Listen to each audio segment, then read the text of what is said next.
Bueno, muy buenas noches. Esta es la parte 3 de una serie de conferencias, de masterclass, de conversaciones, encuentros, llámenle como quieran, para hablar de almas en pena. Hoy vamos a tocar un tema delicadísimo que es el suicidio. ¿Y qué pasa con el alma en casos de suicidio?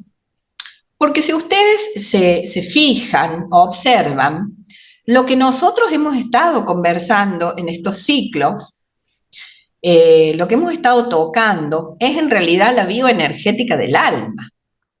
Bien, que a mí me interesa muchísimo ese tema. Cuando hablamos de casos de suicidio, nosotros tenemos que saber que existen 4 tipologías del suicidio, que en realidad son 5, porque de una de ellas se deriva una quinta posibilidad. Por supuesto, en estas charlas no vamos a hablar de todas las tipologías, pero sepan que no es lo mismo hablar de un suicidio cuando tenemos una persona que ha premeditado su muerte por X motivo y decide quitarse la vida. Es distinto esta tipología de alguien que fallece influenciado por o se mata, se quita su vida, influenciado por un alucinógeno. Llámenle droga, algo que consumió, pierde la noción de la conciencia de su conciencia de preservación y dentro de ese estado de alucinación o lo que fuere, decide quitarse la vida. Hay otras 4 tipologías, pero yo voy a hablar 3 tipologías más, pero yo voy a hablar de un caso.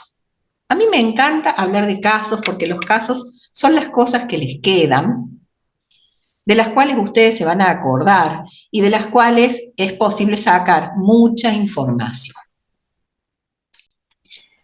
Durante muchos años yo busqué una formación que se especializara en suicidio, porque me formé en distintos lugares, en distintos países, tomé formaciones de tanatología, pero no encontraba una que profundizara en el tema suicidio.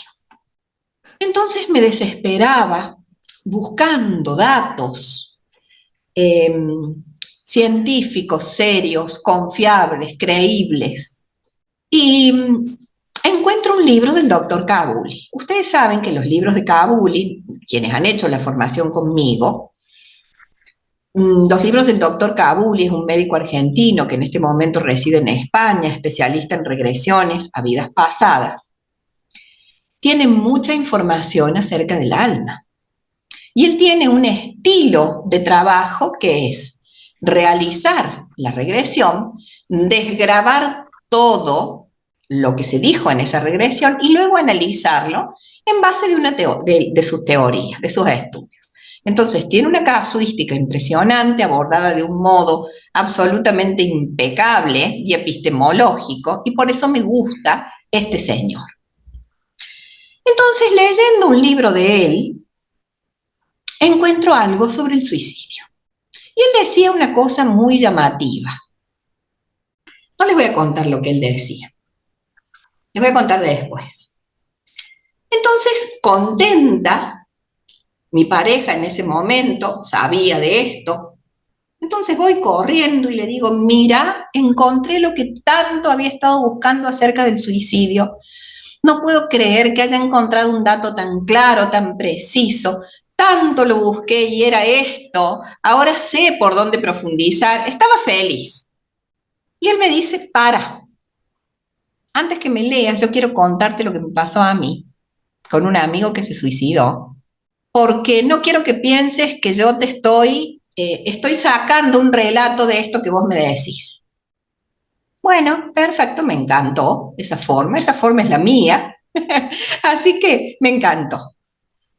Y él me contó que en la casa donde él vivía, vivíamos juntos, era su casa, se había suicidado hacía años un amigo, muy amigo, un hermano de la vida, Incluso él era padrino de una de sus niñas. Imagínense el nivel de amistad. Entonces, eh, por una cuestión de mesas de dinero, este hombre había juntado una cifra de dinero para invertirlo en la bolsa. Hubo un cambio en las reglas financieras. Lo que tenía que devolver no se devaluó, sino lo contrario, se sobrevaluó. Se le fue de las manos y él no lo pudo devolver. Entonces, como a muchos amigos que le habían prestado dinero les pareció una excelente posibilidad de inversión, había gente que le había prestado los ahorros de su vida y eran amigos de toda la vida. Él, ni vendiendo todas sus propiedades, podía pagar ni siquiera la cuarta parte de lo que debía a gente muy querida. Por lo tanto, decide quitarse la vida. Fue allí, en la casa, en una casa preciosa con una galería muy grande. Decide quitarse la vida allí. Fue todo muy, muy triste. Estaba pasando ese fin de semana con la señora y las dos niñas, bebitas, chiquitas. Fue un suceso tremendo. Años después, yo ya sabía esa historia. La parte que no sabía era esta que me cuenta ahora. Él me dice, y años después, Ceci, yo casi me pego un tiro. Si ustedes conocieran a esa persona, era lo más conectado a la vida que conozco. Lo más conectado a la vida que he conocido en mi vida era esta persona. No era el perfil de él. ¿Cómo? A ver, contame. Muy simple, me dice. Yo estaba durmiendo una noche. Eh, Siempre tengo un arma en el cajón de la mesa de luz, un revólver.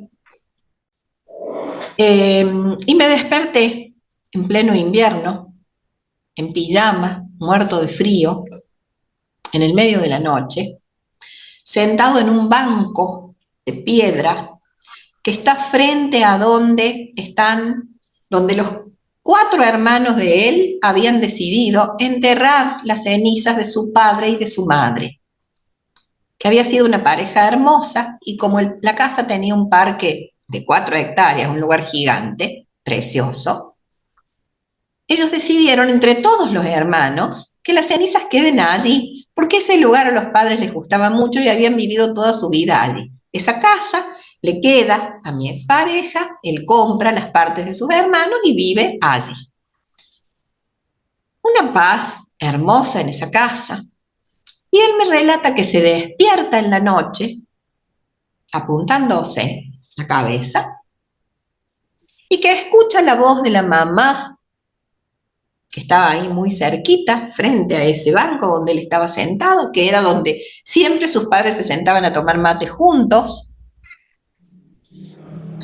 Y la madre le decía, despertate, despertate, por favor, fíjate lo que estás haciendo. No metas la pata, por favor, despertate, tenés que despertarte ahora, haz el esfuerzo de despertarte ya. Cuando él se despierta, se da cuenta, no se acuerda de nada, vuelve, guarda la pistola, el revólver, no sé la diferencia entre una y otra, y, y sigue su vida, pero quedó muy conmocionado con eso. Nunca entendí, Ceci, qué me pasó. Yo casi me suicido.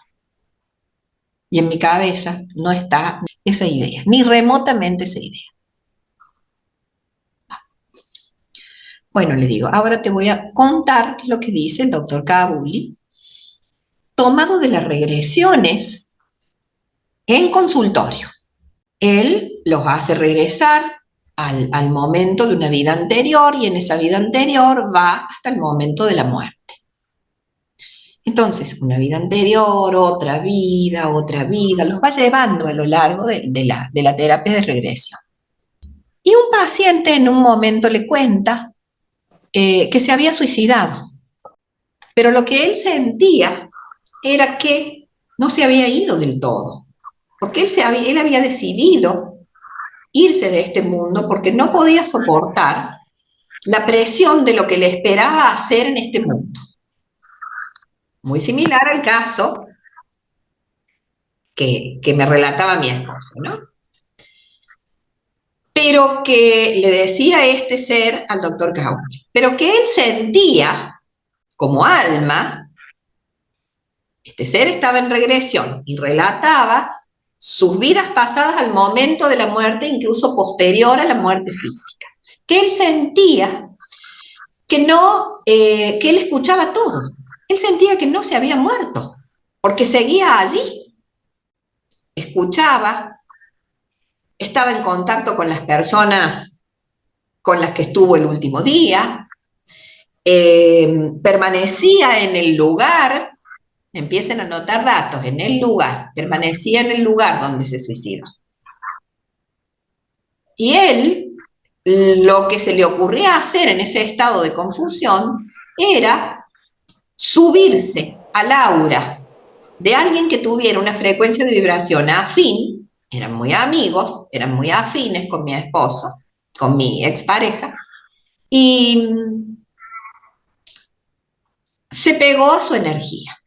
Nuestra aura tiene es un campo vibratorio, pero cuando pasa el tiempo y el estado de ese campo vibratorio no cambia y hay una intrusión, una energía extraña en esa aura, eso genera un campo gravitatorio donde lo que entró se queda pegado, se queda dentro de ese campo gravitatorio. Y si alguien no lo ayuda a salir, no puede salir. Las personas que son hosting, las personas que alojan este tipo de energías de alguien suicidado, no solo son personas afines, sino que en ese momento están pasando una etapa de mucha tristeza o una etapa psicoemocional de baja vibración, porque el aura naturalmente tiene la función de vibrar a una frecuencia alta que repele y expulsa todo lo que se nos pueda pegar. Y si no lo hace en ese momento, lo hace luego, cuando levanta su frecuencia. No siempre estamos de buen humor, no siempre estamos con frecuencia alta. ¿Está bien? Bien. ¿Qué le relata? Yo me pegué a alguien afín para ver realmente si me había matado bien. Yo tenía que volver a matarme para ver si me había matado bien. Cuando yo vi esto, cuando yo leí esto, me pareció de película de ficción.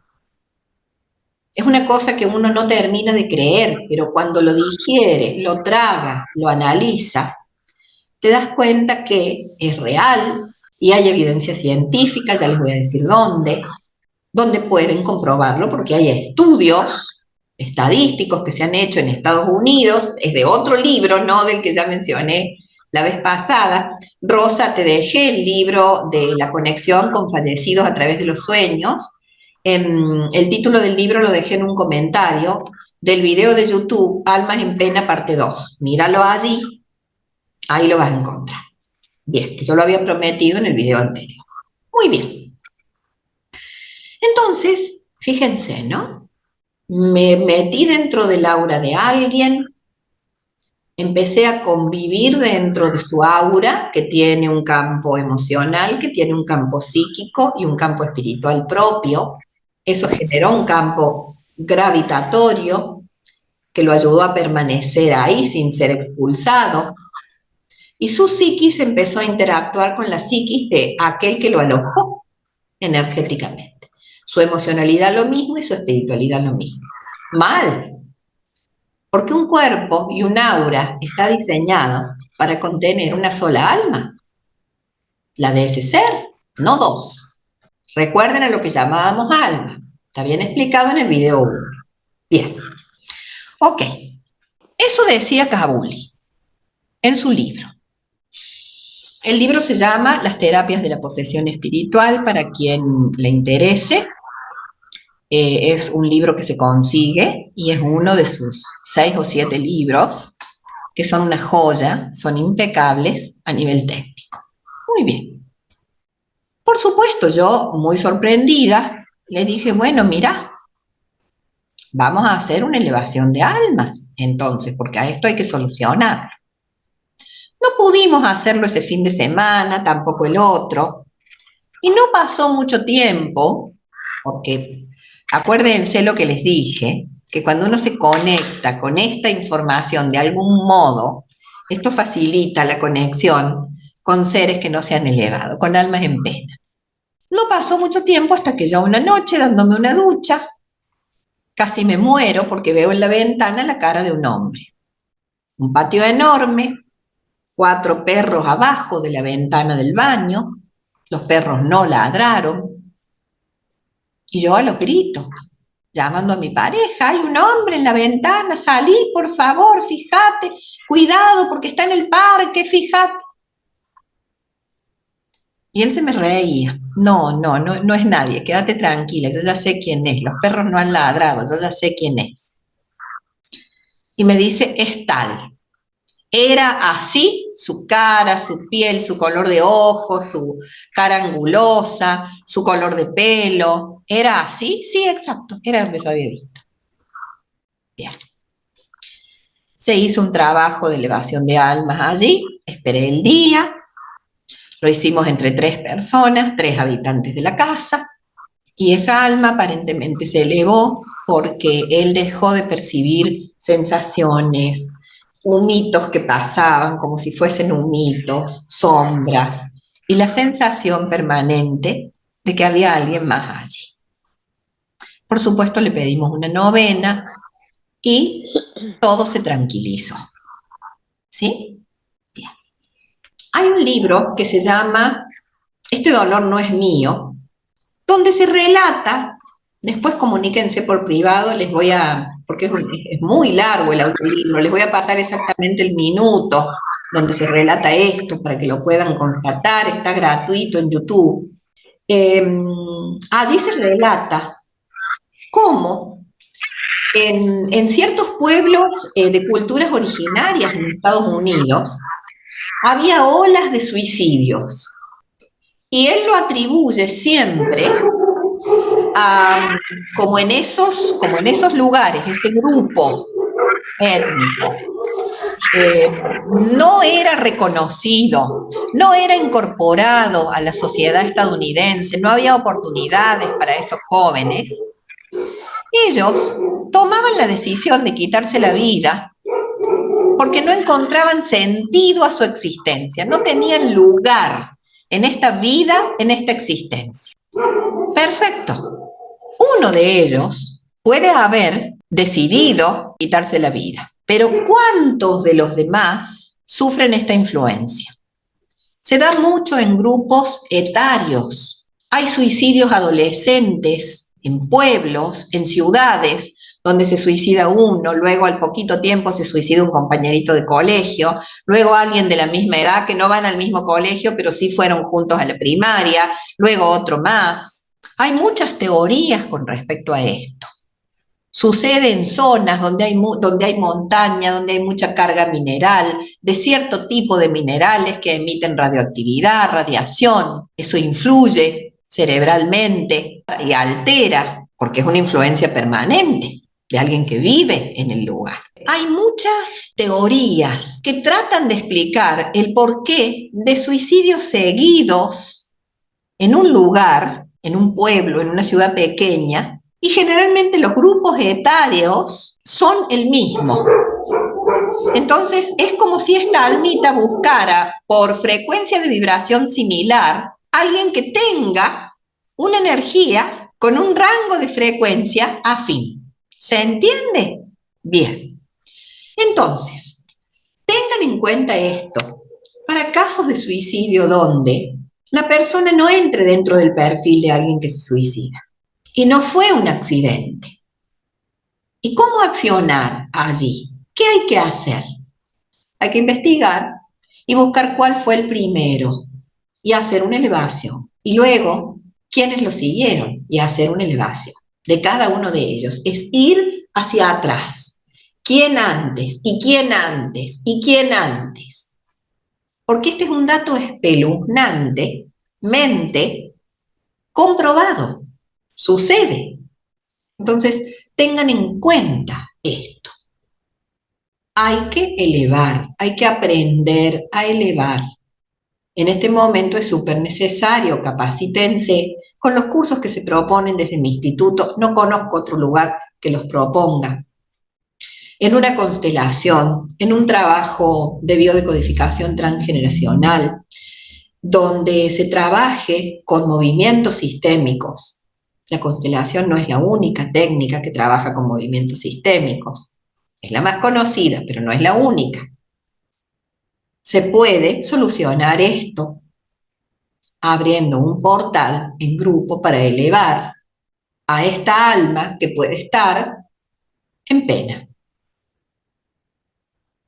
¿sí? Perdida, sin entender, confundida. Sugiero siempre, en cualquier procedimiento de elevación, que se haga al menos con 3 personas conscientes de lo que están haciendo. En las constelaciones familiares, cuando se habla de conciencia familiar y de lealtades inconscientes, cuando Hellinger habla de eso, menciona el caso del suicidio como uno de los casos donde se plantea un trauma en el sistema.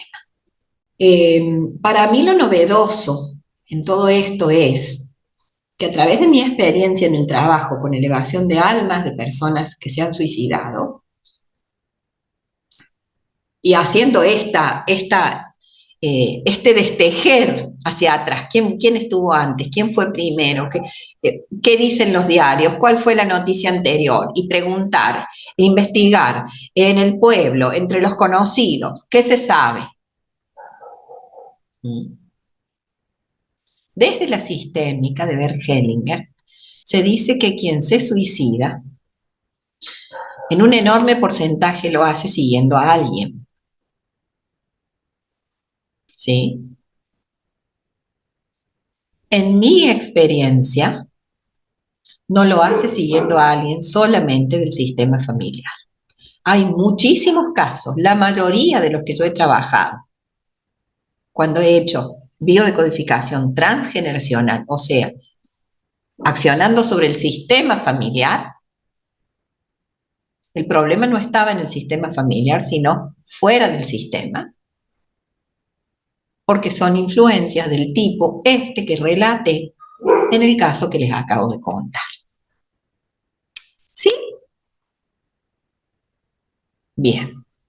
En todos los casos, la solución es elevarlos. Hay distintos recursos. Para niños no nacidos hay un recurso. Para adultos hay recursos que son distintos entre sí. ¿Está bien? Bien. Preguntas. Casos de suicidio. Los que conozcan, en aquellos que tengan dudas. Los escucho. Abra micrófono el que quiera preguntar. Hago una pregunta, Ceci. Sí, por favor, Erika. Bueno, solamente en esto que estás planteando, ¿se trabaja con un suicida que se quita así la vida repentinamente o también de manera progresiva como es, por ejemplo, un fumador que muere de POC o un alcohólico que muere Eso no se consideraría suicidio dentro de la tanatología. Sí es un suicidio sistémico, pero no entraría dentro de la tipología tanatológica de suicidio. Bueno, muchas gracias. No, por favor. Bien, buenísima tu pregunta. Escucho, chicas. Qué impresionante, ¿verdad? Es muy impresionante lo que has contado. Sí, aportaría mucha paz, pienso, a ciertas mamás de niños que se han suicidado, a ciertas esposas de varones que se han quitado la vida, que no estaban dentro de un perfil suicida ni tenían motivos para quitarse la vida. Y no fue un accidente, por ejemplo, una persona que maneja armas de una manera muy experta porque es armero y lo encuentran con un tiro en la cabeza cuando él estaba trabajando con el arma y para pegarse el tiro la tiene que haber levantado y gatillado en una posición específica. ¿Sí? Ya te dejó hablar Silvina. Entonces, ¿qué lleva a alguien que no tiene este perfil ni un problema a tomar esta decisión? No es una decisión consciente. En muchísimos casos es una decisión influida. Y hay un patrón que se repite siempre, que es, esta persona andaba triste, esta persona andaba depre. Para alojar una energía que es un alma de alguien que se quitó la vida y que está buscando volver a matarse para saber si se mató bien, y repito, hasta a mí me suena ridículo decirlo, pero hay evidencia médica, ¿sí? Para poder alojarlo y que se quede allí, esta persona debe estar en un estado en que su aura no lo está protegiendo. ¿Y cuándo estamos así?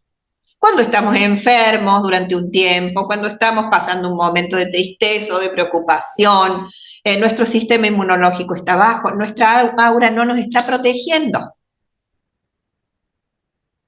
Por eso somos hosting de este tipo de energías. Silvina primero, luego Rosa. Qué hermoso que participen, me encanta escucharlas. Ceci, ¿la eutanasia se toma también como suicidio? ¿El que decide morir? Depende del caso, depende del caso. Es un tema súper delicado. Hay un curso dentro de la diplomatura de tanatología que se llama Morir sin miedo y en paz es posible, donde mi esposo, que es un abogado que le interesa muchísimo este tema, desarrolla el tema de la eutanasia y la ley de muerte digna y cómo está reglamentada en nuestro país, en la provincia de Córdoba, en Europa, en Estados Unidos. Porque una cosa son las leyes y otra cosa son cómo están reglamentadas y si realmente están vigentes así como están reglamentadas. ¿Sí? Es un tema muy interesante. Ya en algún momento vamos a hacer una conferencia para que ustedes puedan preguntar sobre esto. Depende del caso, Silvina. Esa es mi respuesta. Porque generalmente, ¿cuándo se decide la eutanasia? Cuando la vida es alargada desde la medicina, la vida es sostenida a través de medicina, con medicamentos, con equipos mecánicos conectados a respiradores, a distintos tipos de prótesis. Entonces, habría que preguntarse allí, si no hubiese nada de eso, ¿la muerte naturalmente sucede o no? Si la respuesta es sí, no lo podemos considerar una eutanasia desde el punto de vista espiritual, sí desde el punto de vista legal, porque él pide, con derecho sobre su cuerpo, que ya no intervengan más, que los médicos no intervengan más, que no hagan nada. Ahora, si los médicos dejan de hacer, naturalmente la muerte viene. Entonces, no es un suicidio. Este caso que te planteo. Sí sería un suicidio, un caso de una persona de 60 años relativamente sana que dice, yo decido irme antes de la hora que sea destinada para mí, porque yo no quiero sufrir, no soporto la enfermedad, no quiero quedar solo en un hospital, no tengo familiares que me cuiden y mi deceso va a ser muy triste, yo ya lo vislumbro, entonces decido quitarme la vida, eso sí. ¿Está bien? ¿Está claro? Sí, te saqué la duda con esta respuesta. Bien, buenísimo. Hay algo muy importante que me he olvidado de decirles. Lo tenía en la punta de la lengua y ahora ya no. Así que ya va a salir. Bien. No sé quién más. Rosa, querías preguntar algo. Sí, Cecilia, ¿qué tal? Buenas noches. Quería preguntarte si esta que se pegue una energía, que busque una vibración, alojarse en la bioenergía de otra persona, de otra alma, ¿se puede confundir con algún caso de esos que uno puede ver más? Bueno, yo en mi caso solo en películas, que es creer o no, de la posesión, que amerite un exorcismo, si es una energía mala, si es distinguible una cosa de la otra. Ujú, ujú. Mira, a mí en todos estos años jamás me ha tocado una energía mala.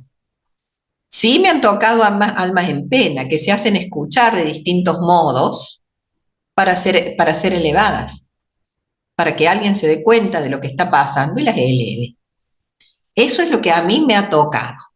He escuchado casos que no son de este tipo tan sweetie, tan terapéutico, tan...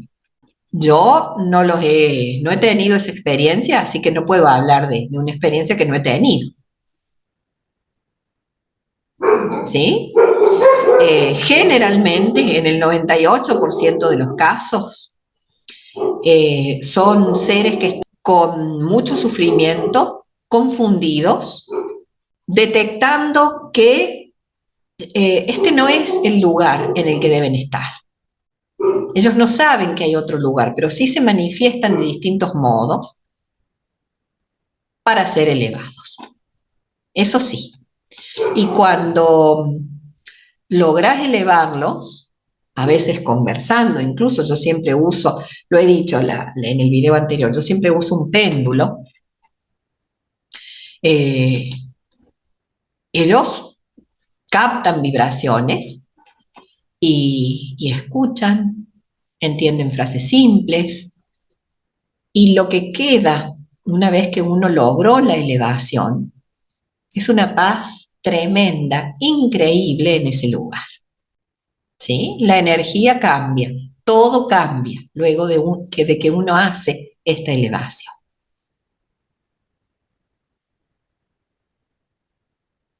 Bien, Ceci, ¿te puedo hacer una pregunta? porfa, sí. El momento en que en el que el alma en pena entra, puede ser simplemente un pequeño momento donde uno tuvo un bajón energético emocional por algo que pasó y en ese momento entra, no hace falta estar deprimido por un tiempo largo, ¿no es cierto? En ese momento entra, pero el aura sola se encarga de expulsarlo naturalmente porque ese es el trabajo de nuestra aura. Vibrar, moverse con velocidad para expulsar toda energía extraña que haya decidido subirse a ese campo. Claro.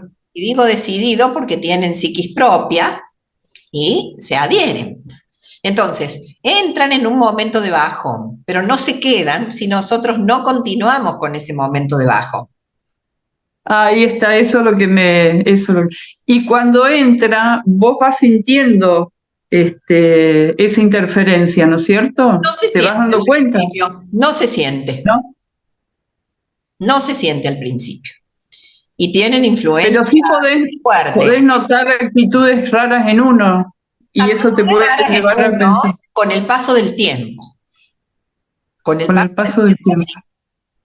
Porque Qué peligroso que en un hosting cómodo para él, donde ese claro, campo vibratorio contiene a dos psiquis conviviendo claro, en el mismo espacio y por lo tanto compitiendo. Dos emocionalidades conviviendo, compitiendo. Y si quien se pega a uno de nosotros, a alguien que hace de hosting, es un hombre y a quien se pega es una mujer, y hay dos psiquis conviviendo,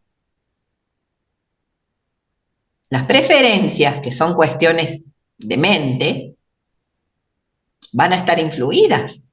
Si a mí no me gustaba la cerveza y al que se me pegó sí, puede que empiece a tener cierta inclinación a eso. Si yo claro. soy mujer y duermo con mi esposo y mi esposo naturalmente percibe alguna energía extraña que hace que por algo que él no entiende, rechace intuitivamente acercarse a mí, porque no Claro, me encuentra a mí ahí, al menos no a mí sola. Y una serie de disfunciones y problemas derivados de esto, que nosotros no tenemos idea de qué sucede. Entonces, fíjense, ¿no? La importancia de nuevo digo, de constelar, de las limpiezas energéticas, de entender lo que está pasando, de abrir la cabeza para aceptar que esto en algún momento puede ser posible.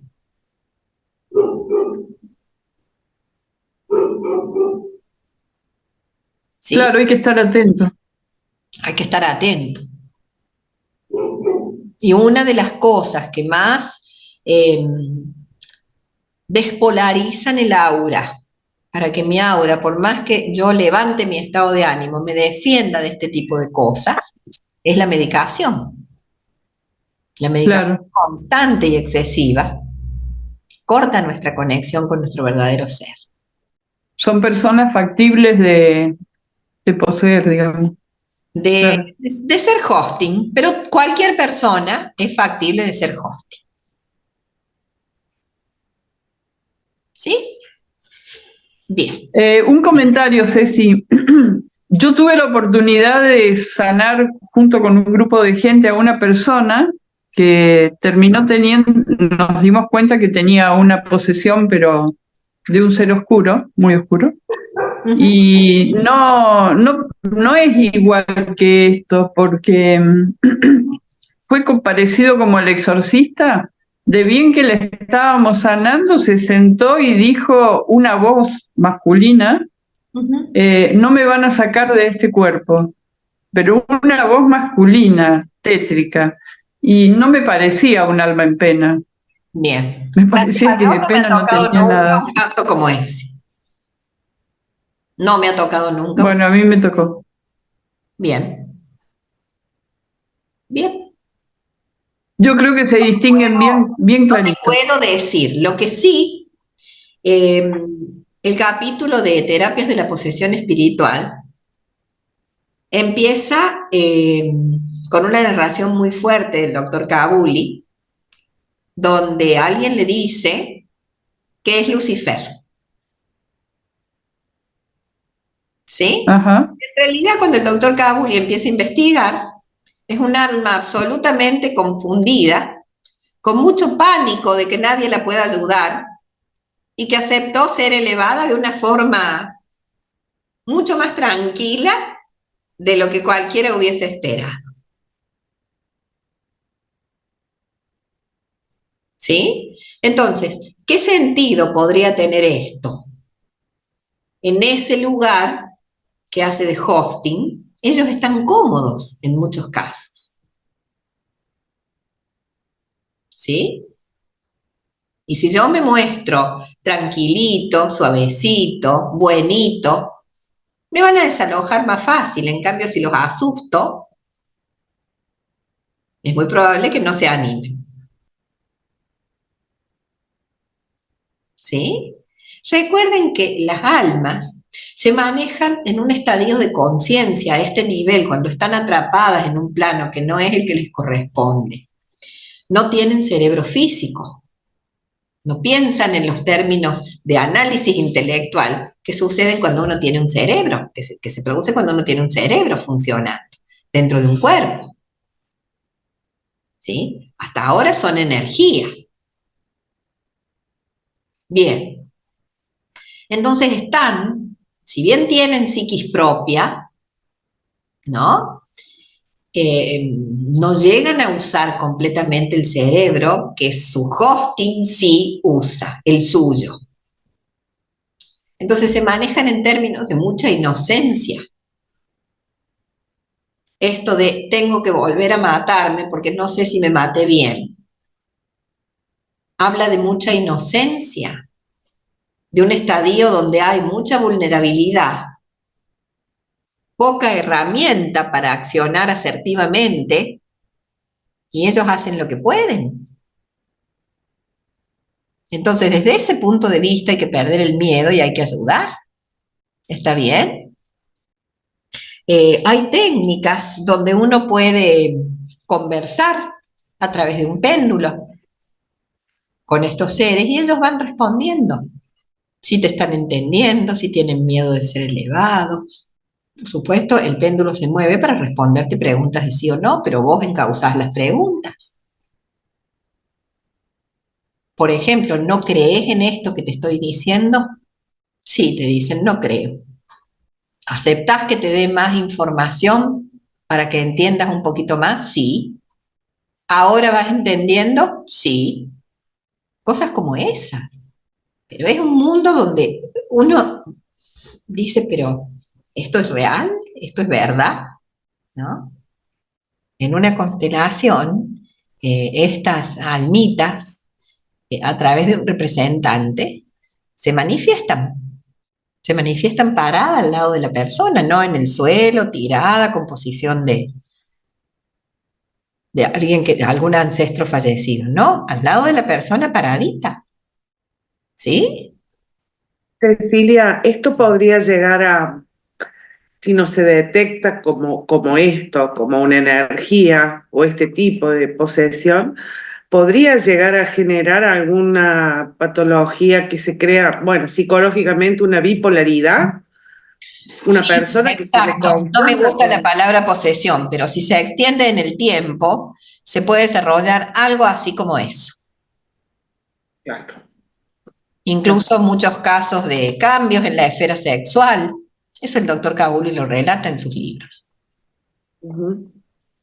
¿Mm? Sería un buen intento entonces a una persona con una bipolaridad hacer un intento de liberarla de esa Tantas, energía. tantas cosas se pueden hacer conociendo más sobre esto,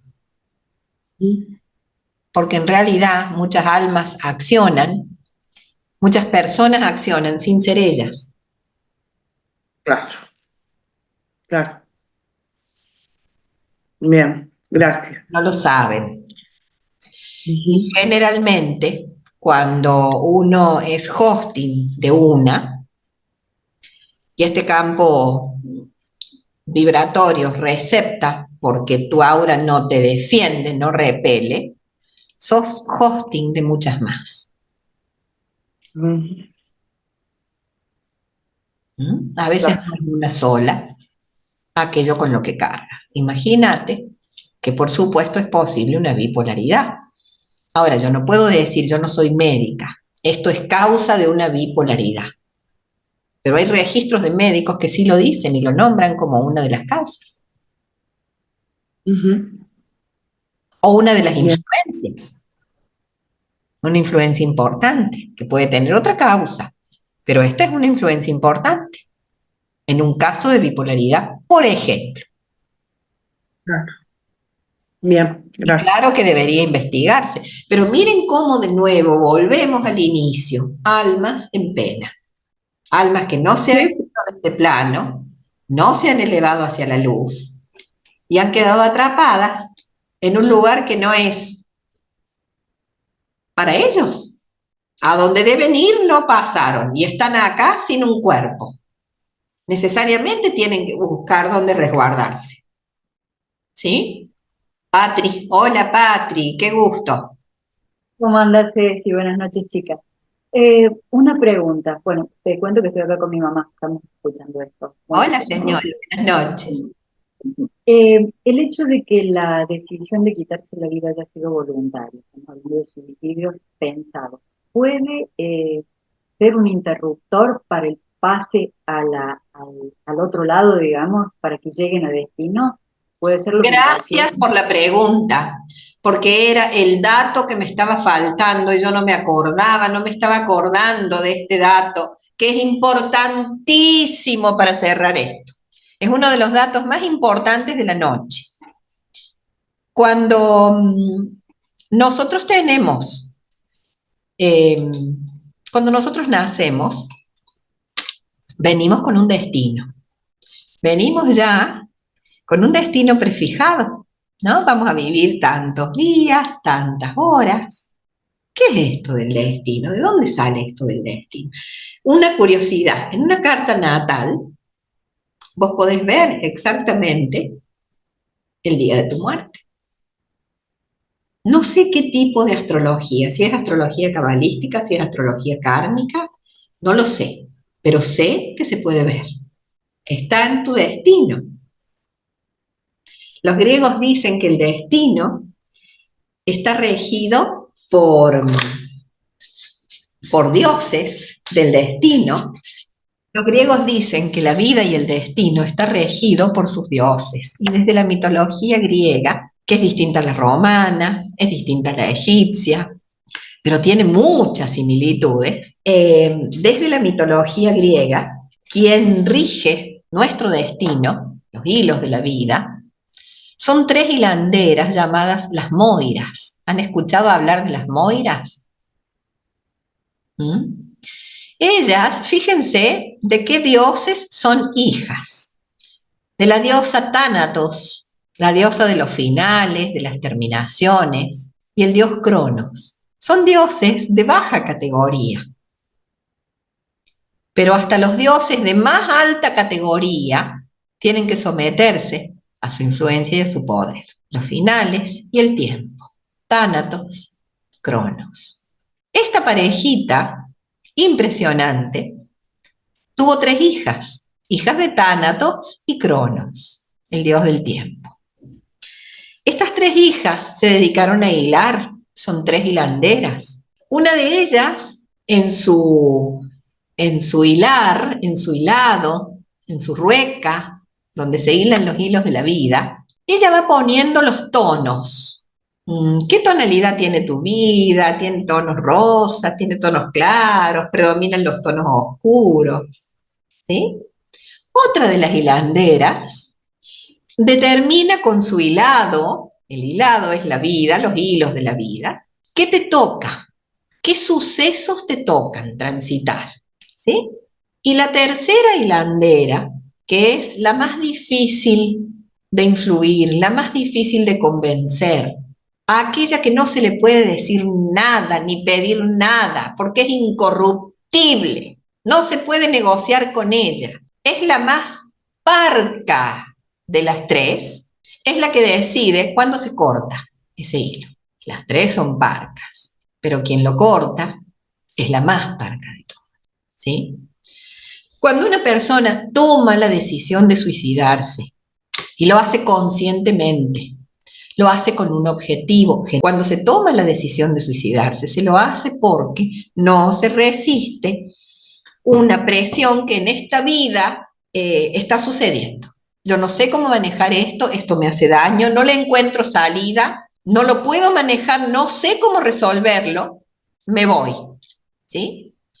Cuando alguien conscientemente decide eso, altera el tiempo que estas 3 hilanderas determinaron para uno. El tiempo se altera, ¿sí? No es potestad humana decidir el momento de la muerte, no es potestad humana. En el caso de una eutanasia, cuando alguien por medios artificiales se estira la vida, que ya debería haberse cortado si naturalmente se la dejara ser, eso no se considera suicidio por eso. Eso se considera, desde la tanatología, como una vuelta al orden. Estiré, forcé, alteré el orden hasta acá, pero ya no lo altero más. Ahora pido eutanasia. Así se considera. ¿Sí? ¿Me está siguiendo? Bien. Pero acá, quien decide alterar el momento de su muerte, está soberbiamente intentando ser más poderoso que Dios. Energéticamente, a mí me encanta la bioenergética del alma, ya les dije, en el momento en que nuestro destino de morir llega, todo se prepara para que nuestro cuerpo deje aquí, en este plano terrestre, su parte corpórea y su campo vital, que acompaña la vida de esa parte corpórea, y se prepare para desencarnar y se despega lo que consideramos alma, capa emocional, capa psíquica y capa o campo o cuerpo energético espiritual. se despega y va a pasar a través de un portal, una puerta, una luz, un túnel, miles y miles de registros de seres que en una enfermedad terminal, cuando los médicos le preguntan qué está viendo, con qué soñó, qué está pasando en el momento de irse, relatan eso, todos, miles de casos. Y también casos registrados de personas que han tenido experiencias cercanas a la muerte, que han estado clínicamente muertos y han sido reanimados. Y ahí relatan todo eso. Siempre lo mismo. Esto que alguien dijo al principio, este señor es muy espiritual, ya no le extraña nada, creo que fue Erika. Y claro, porque él tuvo una experiencia cercana a la muerte. Vio cómo era el mundo espiritual. Y seguramente habrá relatado que de allí no quería volver y alguien le dijo que tenía que volver. Pero los que sufren los que tienen este tipo de experiencia, digo, disfrutan de este tipo de experiencia, no quieren volver de allí y vuelven con una conciencia espiritual de lo que realmente somos en esta tierra. Increíble, vienen con una conciencia de servicio, de agradecimiento.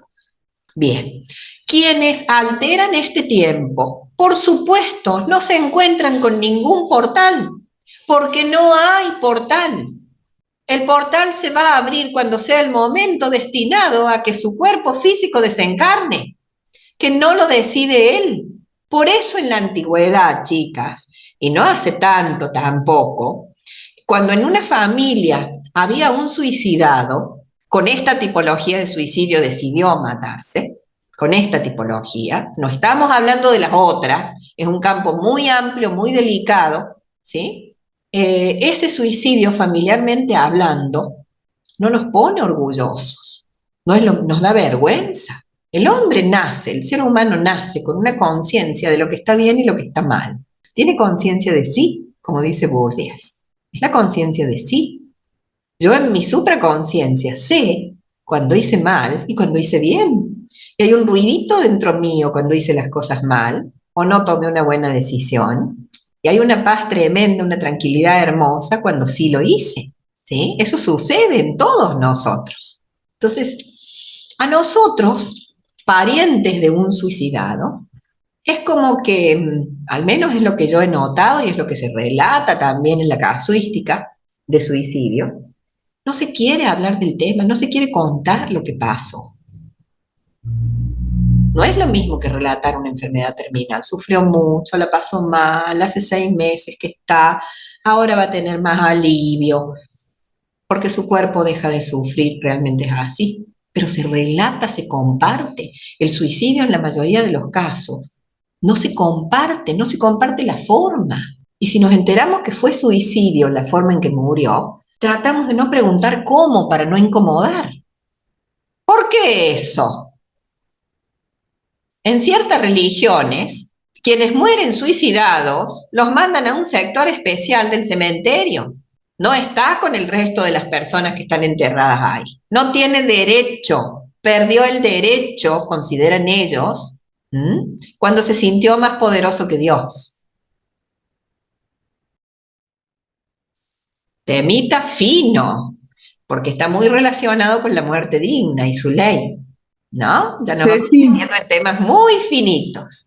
Bien, cuéntenme. Y una pregunta, ¿puede haber más de un alma en pena en una persona?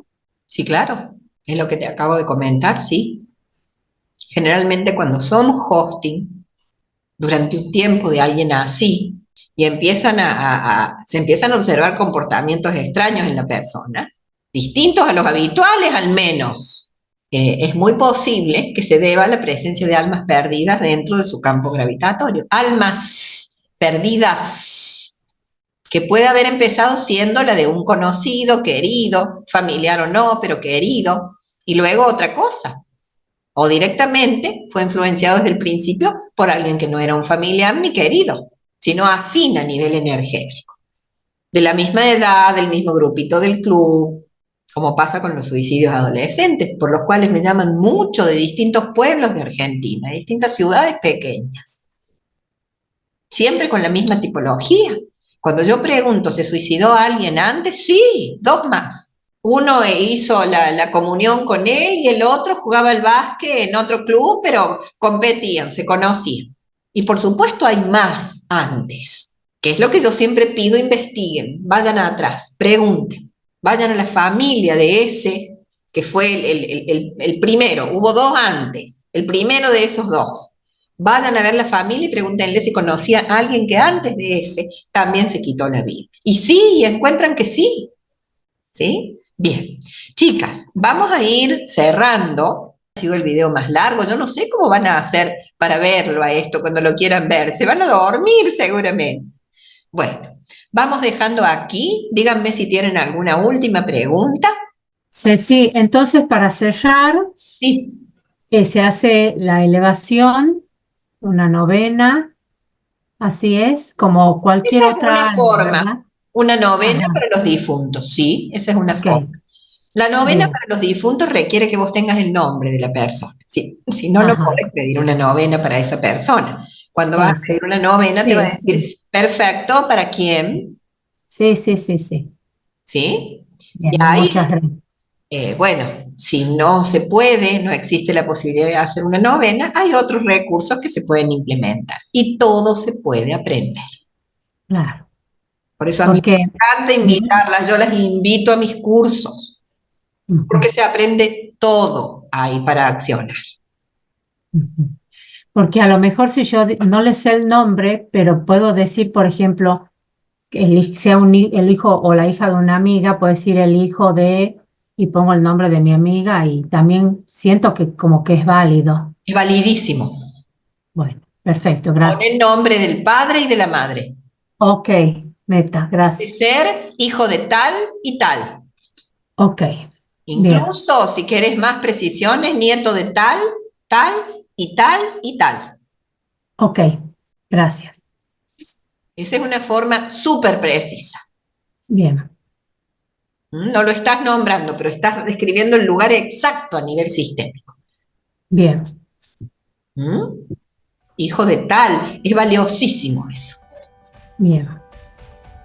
Perfecto. Bien. Bueno, chicos, Muchas gracias. espero que les haya gustado.